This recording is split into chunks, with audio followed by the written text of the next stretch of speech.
با طلوع عطر ماه رمضان کن شکر خدای مهربان. ماه تسکین دل است، ماه صیام، گر ز دل باشد تراویح و قیام. ماه مهمانیست، مهمان خدا، شده ای دعوت به مهمانی بیا. بنشین بر سفره خوان خدا، نوش جان کن از مناجات و دعا. با طلوع عطر ماه رمضان کن شکر خدای مهربان. ماه تسکین دل است، ماه صیام، گر ز دل باشد تراویح و قیام. روز درمان است بر هر جسم و جان، می شود با روز جسمت پرتوان.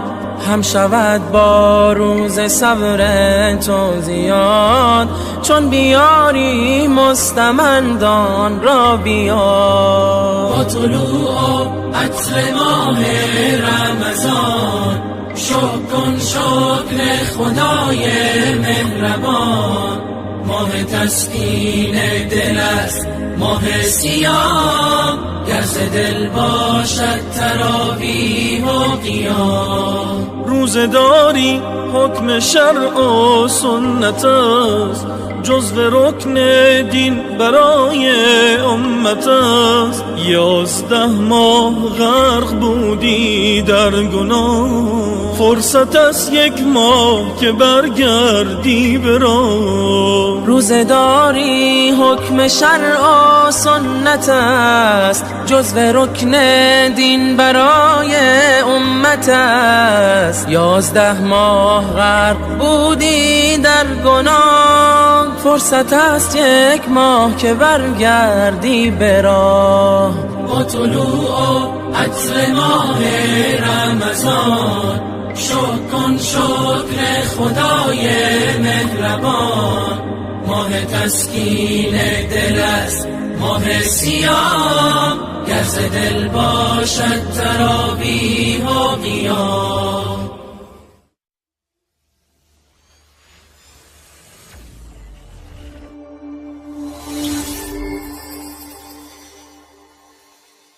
با طلوع عطر ماه رمضان کن شکر خدای مهربان.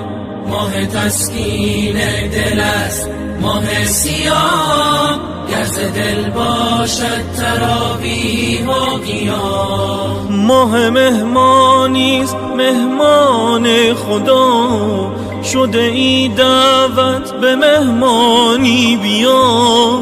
بنشین بر سفره خوان خدا، نوش جان کن از مناجات و دعا.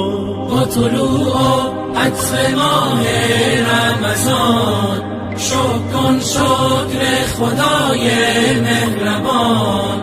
ماه تسکین دل است، ماه صیام، گر ز دل باشد تراویح و قیام. روز درمان است بر هر جسم و جان، می شود با روز جسمت پرتوان.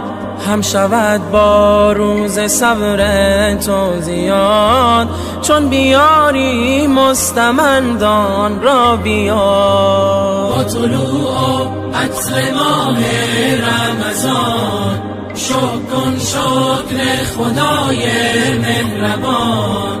ماه تسکین دل است، ماه صیام، گر ز دل باشد تراویح و قیام. روزداری حکم شرع و سنت است، جزو رکن دین برای امت است. 11 ماه غرق بودی در گناه، فرصت است 1 ماه که برگردی به راه. روزداری حکم شرع و سنت است، جزو رکن دین برای امت رحمت است. 11 ماه غرق بودی در گناه، فرصت است 1 ماه که برگردی به راه. با طلوع عطر ماه رمضان شکر کن شکر خدای مهربان. ماه تسکین دل است ماه سیاه، گر ز دل باشد تراویح و قیام.